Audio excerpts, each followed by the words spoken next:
Ni mwema na wakati wote. Bwana ni mwema na wakati wote.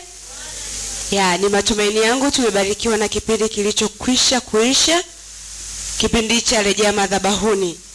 Ni matumaini yangu kwamba tumebarikiwa na somo lililokuwa likiendeshwa na ndugu Baraka Amosi, na somo hilo tu kwamba likujuze kwamba tumeanza vipindi vyetu na tutakuwa hapa mpaka masaa yale ya jioni. Na hivyo nipende kualika wale wote wanaosikia sauti hii wakiwa nje ya eneo la kambi, lakini pia majirani na marafiki wanaotusikiliza na kutufuatilia katika mitandao ya kijamii. Vipindi vyetu vimekwenda kuanza.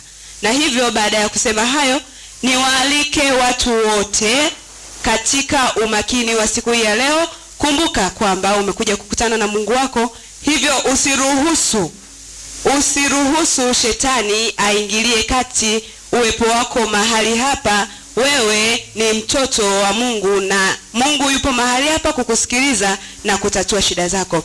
Na kwa masaa haya tunaelekea katika kipindi kingine, kipindi cha uongozi. Na hivyo kama tulivyotangulia jana tukaona kwamba kiongozi ni nani, na leo tutakwenda kuendelea tulipoishia. Pastor Ayubu atakuwa mahali hapa kwa kuendelea na somo hilo. Karibu.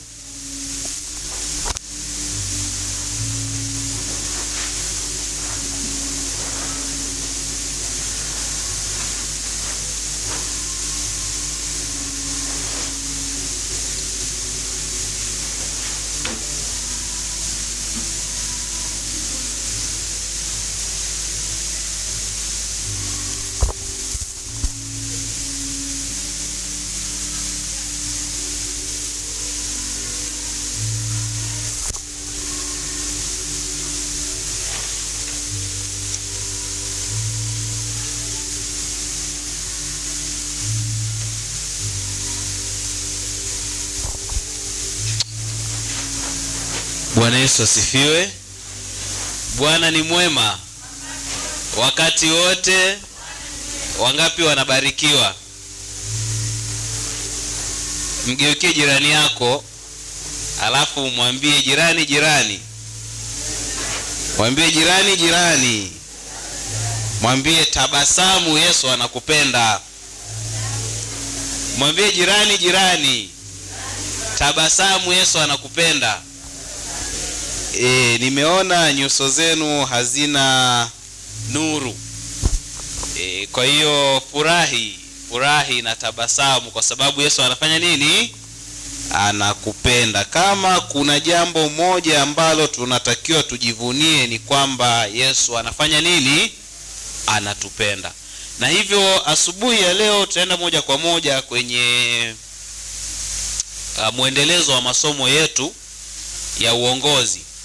Siku ya jana tulijifunza sifa za kiongozi, na katika kupitia kwangu nikagundua kuna sifa moja nilikuwa nimeisahau, ambayo ni ya muhimu sana, ambayo pia tutajifunza katikati ya hii wiki kama Mungu atatupatia kibali. Tutajifunza sifa mojawapo ya kiongozi ni kuwa mfano. Halo? Kuwa nini? Kuwa mfano. Tunapozungumzia kuwa mfano, kiongozi ni lazima afanye yale ambayo yeye mwenyewe anataka watu wake wayafanye. Yaani ukiwa kiongozi hauwaambii watu wafanye vile unavyovifanya, alafu wewe unafanya tofauti. Hapana. Kwa hiyo ukiwa kiongozi unaepuka ile misemo ya fanya ninalofanya, usifanye ninalofanyaje, ninalolitenda. Hayo yanapaswa kuepukwa. Kwa hiyo unapokuwa kiongozi, kuwa nini? Mfano. Na watu ambao tunawaongoza wanatufuata kulingana na jinsi ambavyo sisi tunafanya. Sasa hebu tufanye kitu kimoja. Naomba mniangalie wote, niangalieni wote vizuri. Yaani niangalieni vizuri. Alafu nyosha mkono wako wa kulia, unyoshe juu vizuri. Niangalie. Nyosha mkono wa kulia juu. alafu shika pua, alafu mgeuke jirani yako mwambie hiyo sio pua, hilo ni sikio.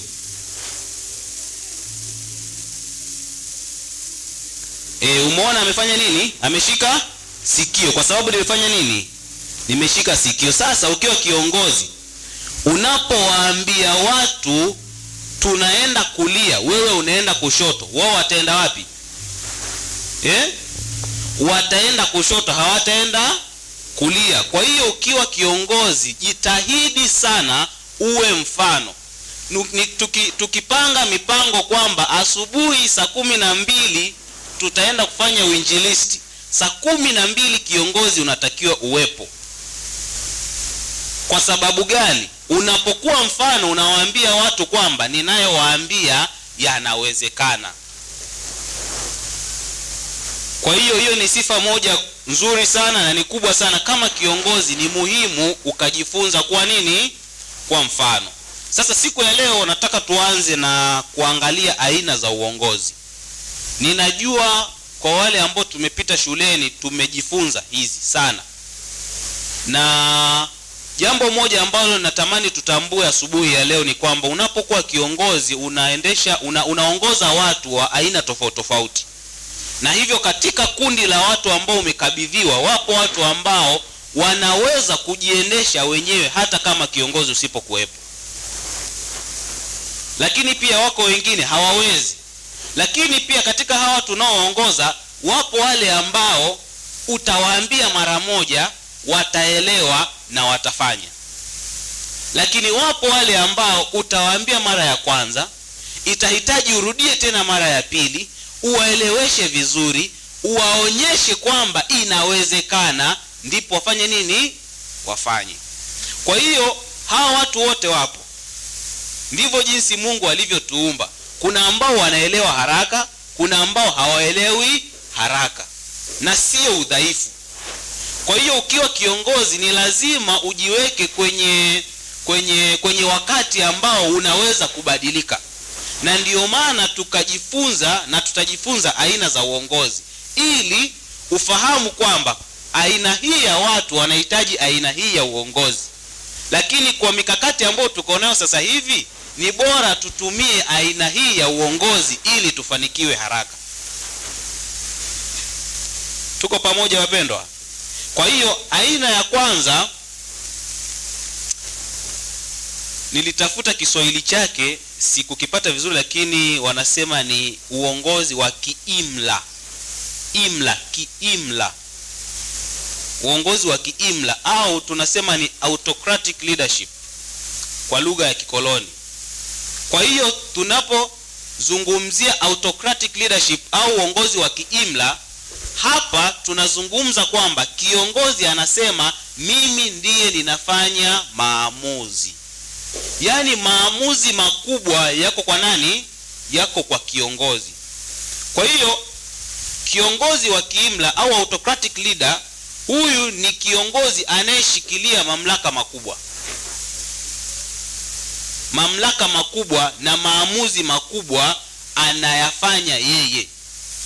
Kwa hiyo anaweza kusikiliza maoni ya wengine, lakini mwisho wa siku na mwisho wa yote hayo, maamuzi yake ndiyo yanayobaki yamesimama.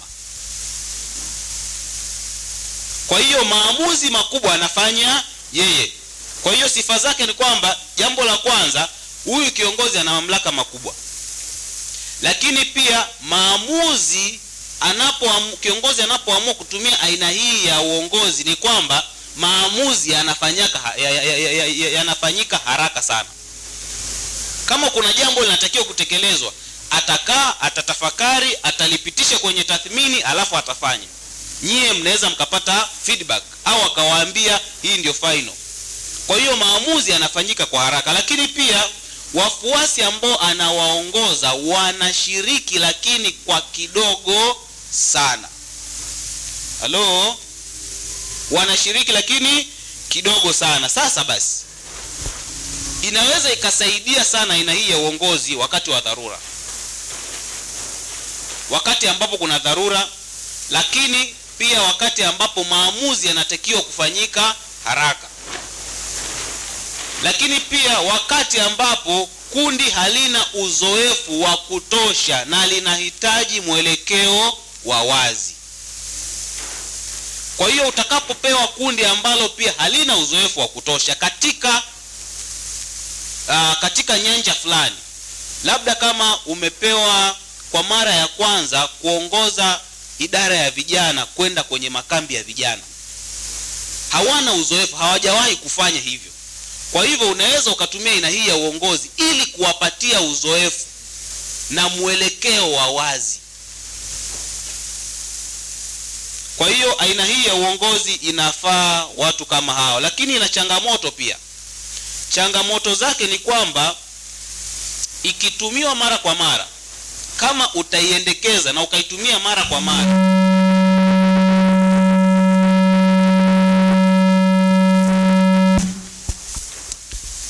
ukiitumia mara kwa mara, unaweza kufanya wafuasi wako au wale wanaokufuata wasijisikie vizuri, wajisikie hawasikilizwi, hawathaminiwi, lakini pia hawana mamlaka au mchango wowote katika kutekeleza majukumu ya kiuongozi. Kwa hiyo ni muhimu pia kuweka mizani na kubalance.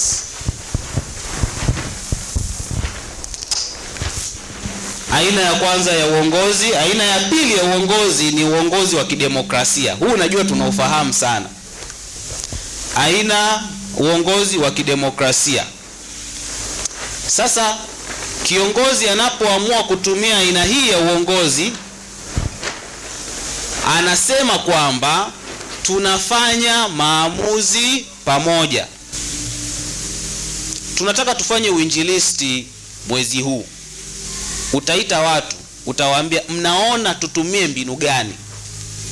Alafu nitawasikiliza, tutazichakata kwa pamoja, tutazipitisha, alafu tutaziingiza kwenye utendaji kazi. Hiyo ndio tunasema demokrasia. Lakini pale kutakapokuwa kuna mawazo mawili tofauti, kiongozi ataita kupiga kura ili wote tukubaliane na wazo moja. Sasa sifa za kiongozi wa kidemokrasia ni kwamba wafuasi hushiriki katika kufanya maamuzi, jambo la kwanza. Lakini pia kiongozi husikiliza maoni mbalimbali. Majukumu yanagawanywa kiongozi anapoamua kutumia aina hii. Lakini pia watu hujisikia kuwa sehemu ya maamuzi. Sasa aina hii ya uongozi inafaa sana katika bodi. Kama ukiwa ni kiongozi, labda una watu unaoongoza, kwa mfano baraza la kanisa, inafaa sana kutumia aina hii ya uongozi. Lakini pia kwenye vikundi vya vijana inafaa sana kutumia aina hii ya uongozi, kwa sababu vijana ni watu ambao wana mawazo tofauti tofauti na wanaweza wakaleta ubunifu. Lakini pia pale ambapo unahitaji kuleta ubunifu zaidi, unaweza ukatumia aina hii ya uongozi. Itakusaidia kwa sababu unaalika mawazo ya watu. Sasa ina faida, lakini pia ina changamoto zake. Ukiamua kuwashirikisha watu, faida yake utaongeza ushirikiano, utaongeza kuaminiana wewe pamoja na wale unaowaongoza, umiliki wa maamuzi na kujitolea. Watu watamiliki maamuzi yao kwamba tumefanya, kwa hivyo wataweza kujitolea pia. Kwa hiyo unapoamua kutumia aina hii ya kidemokrasia, tambua kwamba utapata faida hizi, lakini pia nayo ina changamoto. Sasa changamoto yake ni kwamba maamuzi yanachukua muda mrefu. Ili kufikia maamuzi itachukua muda mrefu, hasa pale ambapo kuna maoni mengi tofauti tofauti. Aina hii ya uongozi ndiyo ambayo inashauriwa sana pia tuitumie katika kanisa letu. Lakini pia changamoto yake ni hii kwamba pale ambapo tunataka vitu vifanyike kwa haraka, havitafanyika kwa haraka kwa sababu pia kuna mawazo tofauti tofauti. Lakini pia changamoto nyingine ni kwamba watu wanaweza wakafanya bila kuwa na moyo.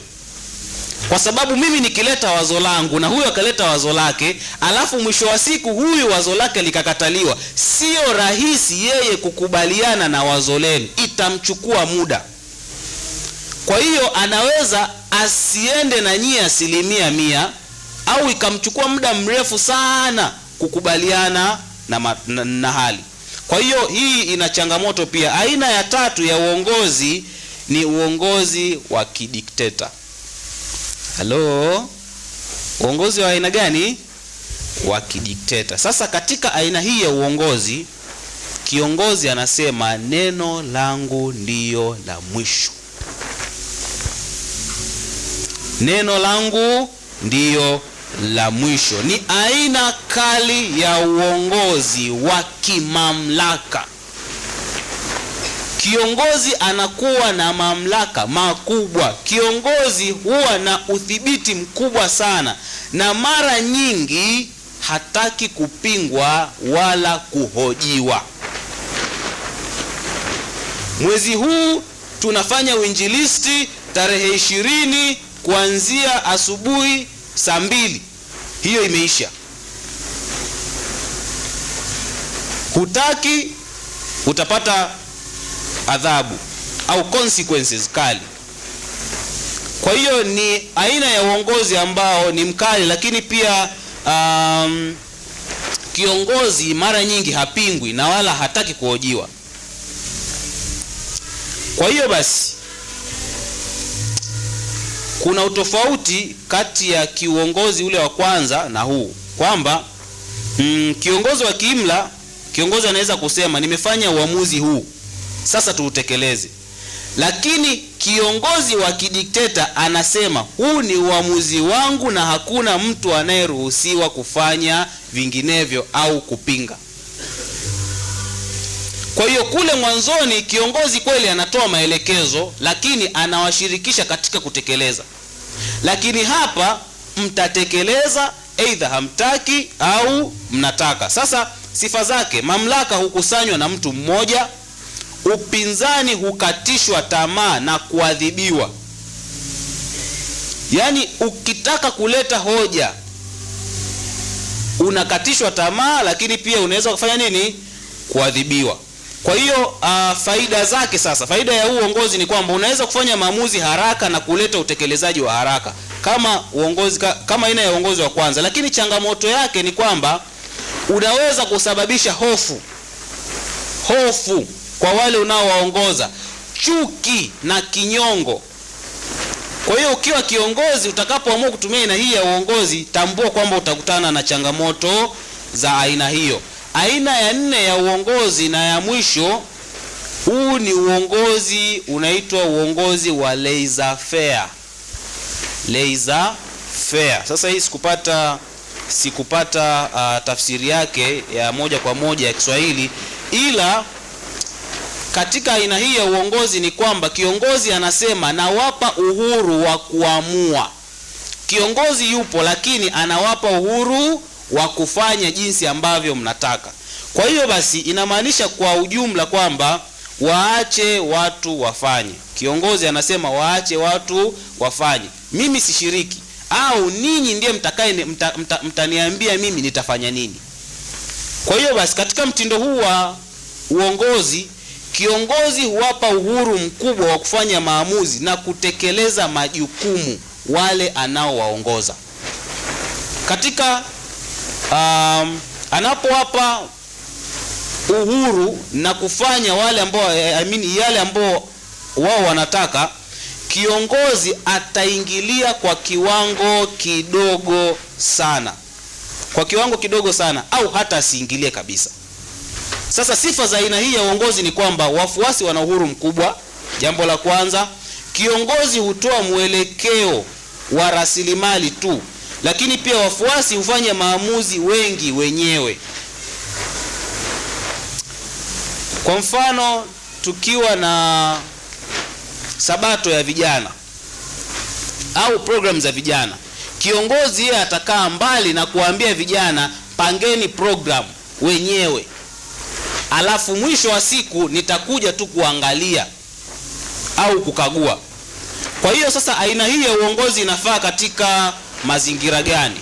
Jambo la kwanza, aina hii ya uongozi inafaa sana kundi la watu ambao wanaweza kujiendesha wenyewe, au watu ambao wana uwezo mkubwa wa kiakili. Kwa hiyo ukiwa kama kiongozi unaweza toa mwelekeo mdogo sana kwamba tuna mpango wa kufanya uinjilisti, lakini ukawaachia watu watoe namna ambao wanaona ni njema wao wenyewe. Kwa hiyo mimi kiongozi ninawaachia. Ninyi ndiye ambao mnaamua tufanyeje. Alafu mwisho wa siku mnaniambia na mimi natekeleza. Kwa hiyo aina hii ya uongozi inafaa sana watu wa namna hiyo, lakini pia inafaa watu wenye uzoefu wa kutosha. Unaweza ukapewa kundi la watu kuwaongoza ambao wana uzoefu wa kutosha katika kutekeleza jambo fulani. Na hivyo basi ukiona umepewa kundi la aina hii ya watu, unaweza ukatumia aina ya laissez faire. Watu wengi sana tunaposikia aina hii ya laissez faire huaga tunaichukua katika namna ya hasi sana, kwamba kiongozi ni mvivu, hafanyi kazi. Lakini uhalisia ni kwamba kama utatumia aina hii ya uongozi kwa watu ambao wanahitaji mwelekeo sana au hawana uzoefu, utakuwa kweli umekosea. Lakini utakapopewa kundi la watu ambao wana uzoefu wa kutosha lakini wana uwezo mkubwa pia wa akili, unaweza ukatumia aina hii ya uongozi na ikakusaidia.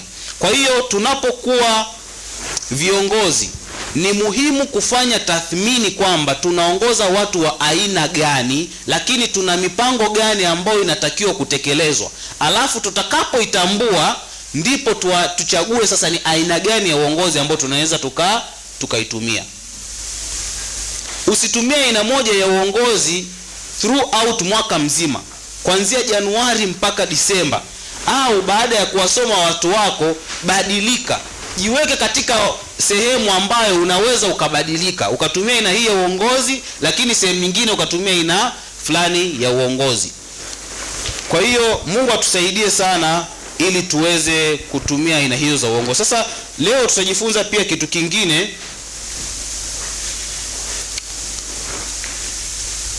Baada ya kuona aina za uongozi, ninatamani sana tujifunze jinsi ya kuongoza katika makosa au kupitia makosa. Leading through failure, yani kuongoza katika makosa. Wakati ninafanya tu tathmini kipindi fulani, sio kwamba ni kiongozi mzuri, ila wakati tunafanya tathmini ya vitu fulani, nikawa ninajiuliza swali moja kwamba ninaenda kuanza kazi, ninaenda kuanza maisha, ninaenda kuwa mchungaji sehemu fulani, alafu kuna kukosea. Moja ya vitu ambavyo nilikuwa ninaviogopa ni kukosea, ni kufanya makosa. Na ilikuwa inaniogopesha sana pale ambapo nitamwona mtu fulani amekosea kosa kubwa ambalo lilimgharimu maisha yake. Kwa hiyo nikawa ninatafuta mbinu ambayo ninaweza nikafanya bila kufanya nini? Bila kufanya makosa, bila kukosea. Na hivyo ikanichukua kufanya tafiti nyingi sana. Kufanya makosa ni sehemu ya mafanikio. Halo? Kwa hiyo basi, kufanya makosa sio kinyume cha mafanikio, bali ni moja ya njia ya kupelekea katika mafanikio. Kwa hiyo leo viongozi, ninataka niwashawishi na niwashauri kwamba msiogope kufanya nini? Msiogope kufanya makosa. Jambo la kwanza ambalo tutajifunza, ambalo natamani tujifunze katika kuongoza kupitia makosa, ni kwamba makosa hayaepukiki kwenye uongozi. Hiyo ni point namba 1. Makosa hayaepukiki katika nini? Katika uongozi. Kwa hiyo kiongozi yoyote ambaye anajaribu vitu vya msingi na vya maana, automatically ni lazima kuna sehemu atakosea. Kwa hiyo viongozi wengi ambao wanaepuka makosa kwa makusudi kabisa, wanaepuka kutake risk, wanaepuka kujaribu. Kwa hivyo basi, ukiona kwamba unajitahidi sana kuepuka makosa, ni kwamba hautafanya vitu vipya. Mfano, ukiwa umeleta mbinu kwa ajili ya kuwafanya watu wahudhurie kanisani mapema na kwa wingi, alafu ulipoileta hiyo mbinu ukagundua kwamba haijafanya kazi jinsi ulivyokuwa umetegemea, badala ya kuiacha hiyo mbinu na kusema haifai, unaweza ukafanya tathmini kwamba je, ninaweza nikaboreshaje hii mbinu, au niipe muda ili watu waielewe na wafanye kile ambacho nilikuwa nimekusudia. Kwa hivyo basi, unapokuwa umefanya kosa kama kiongozi, hicho ni kiashiria kwamba kuna kitu unakijaribu. Halo?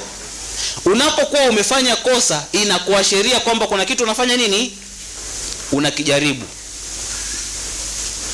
Na uhalisia wa maisha ni kwamba unapokosea ni kwamba unaweza.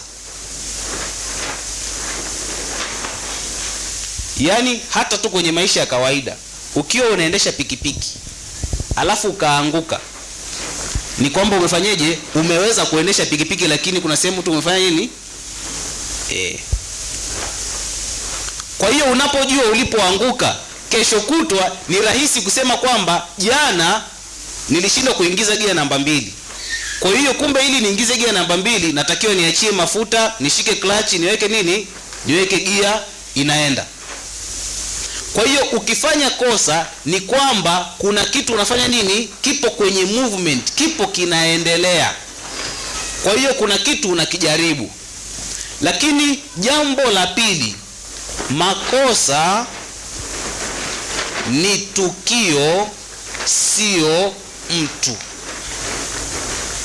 Makosa ni tukio, sio nini? Sio mtu.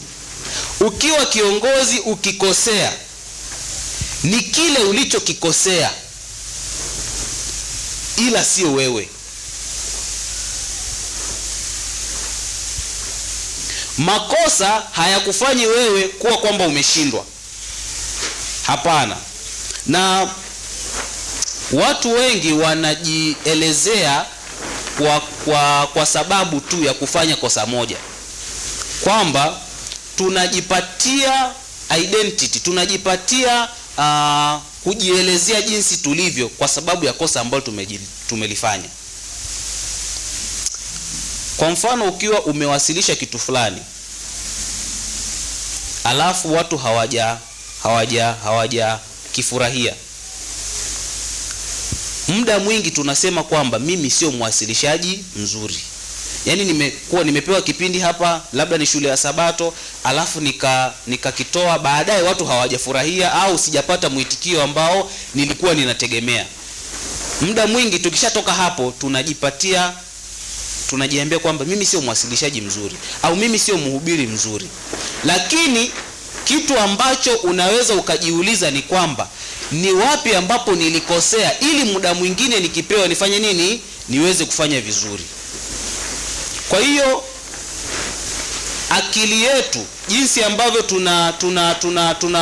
tunajidefine, jinsi ambavyo tunajielezea, sio sahihi pale ambapo tunakuwa tumefanya nini?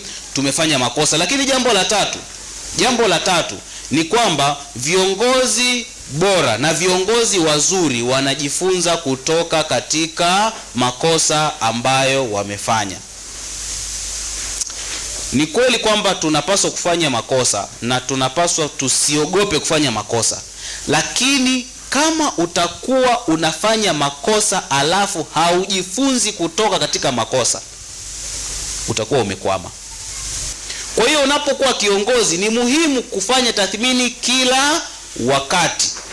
na kila kosa linapaswa kuwa fundisho, linapaswa kuwa darasa.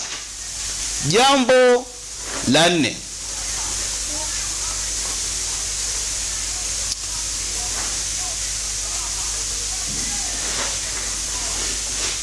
unapofanya makosa yanatengeneza utu. Halo? Unapofanya makosa yanatengeneza nini? Utu. Umeshawahi kutana na mtu ambaye hajawahi kukosea kwenye maisha yake?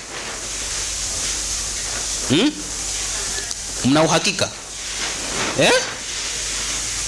Yupo yule ambaye anaepuka makosa kabisa, kiasi kwamba hata anapoliona kama linaenda kuanguka analiacha,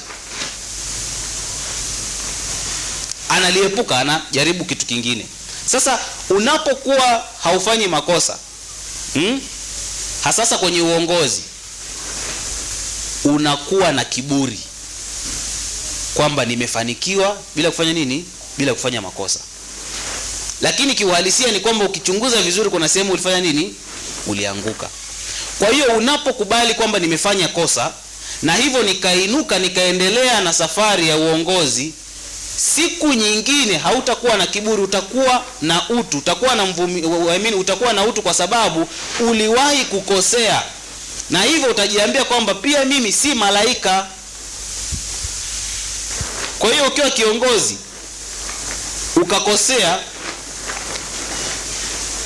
inabidi tujifunze kwamba tunahitaji watu, lakini pia tunahitaji kuendelea kujifunza, na hivyo vyote haviwezi vikaja akilini mwako kama hujakosea. Yaani huwezi ukasema kwamba ninahitaji watu kama hujakosea.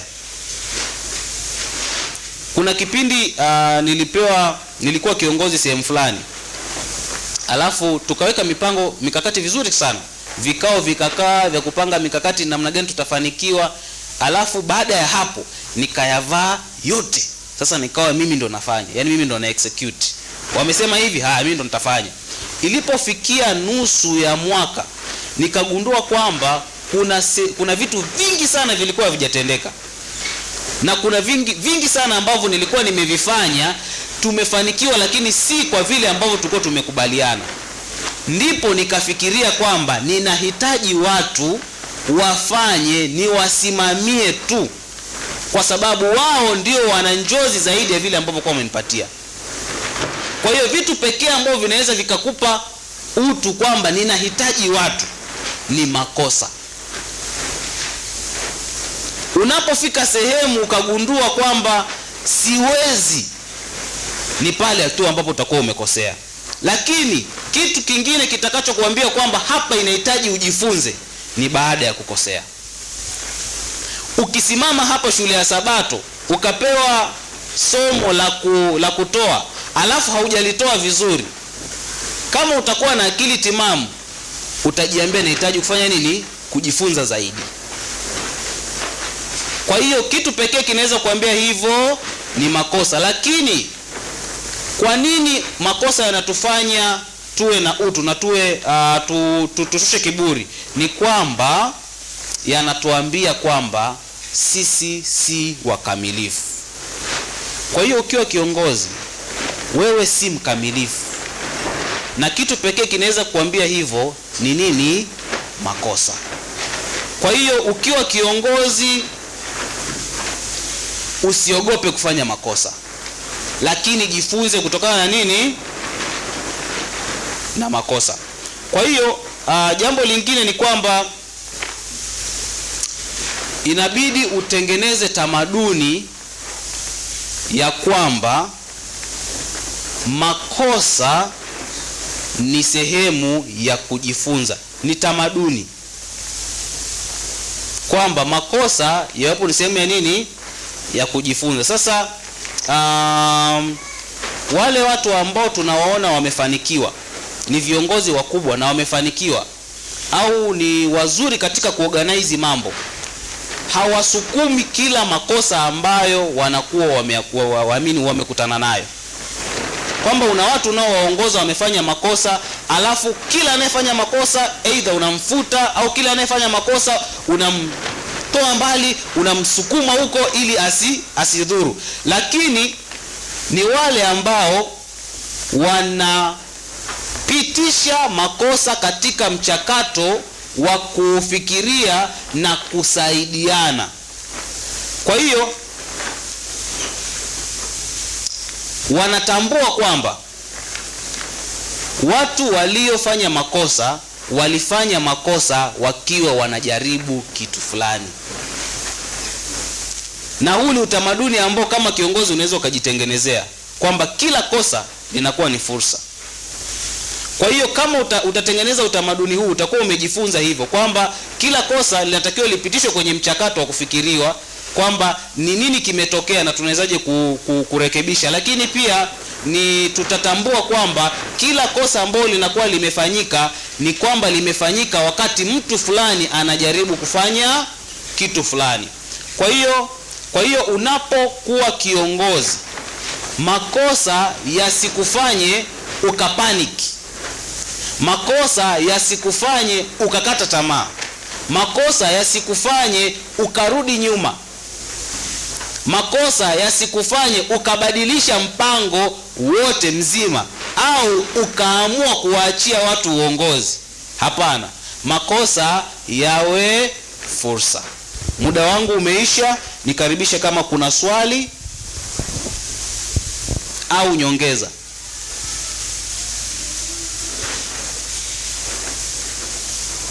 Ni kwamba mmeelewa sana au hamjaelewa kabisa? Basi Mungu awabariki. Tusimame tuombe.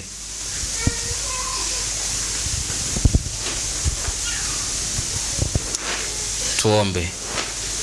Mtakatifu Mungu wetu mwema unayetupenda, tunatamani tuendelee kujifunza zaidi kutoka kwako, kwani wewe ndiye kiongozi bora na ambaye tunapaswa kujifunza kutoka kwako. Na hivyo basi asubuhi hii ya leo tunajikabidhi mikononi mwako tukisema asante kwa somo la leo, lakini pia tukiomba Roho wako Mtakatifu aendelee kutufundisha ili tukaweze kuwa viongozi bora, lakini tukaweze kuwaandaa watu fulani kwa ajili ya uzima wa milele. Hivi ndivyo tunavyoomba kupitia jina la Yesu Kristo. Amina.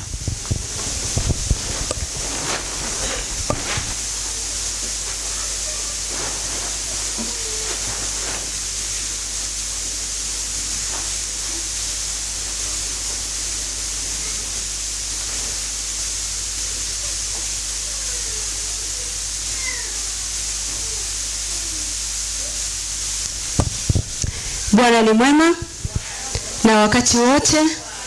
Naamini tumebarikiwa na kipindi cha uongozi kilichokuwa mbele yetu. Tunasemaje? Wakati mwingine kiongozi, jifunze kutokana na nini? Na makosa. Unapofanya kosa usiogope, bali kosa likupe nguvu ya kufanya vizuri zaidi. Na niendelee tu kuwakaribisha watu wote katika vipindi hivi ambavyo vinaendelea katika makambi haya. Mungu awabariki kwa kuwa wafuatiliaji wazuri.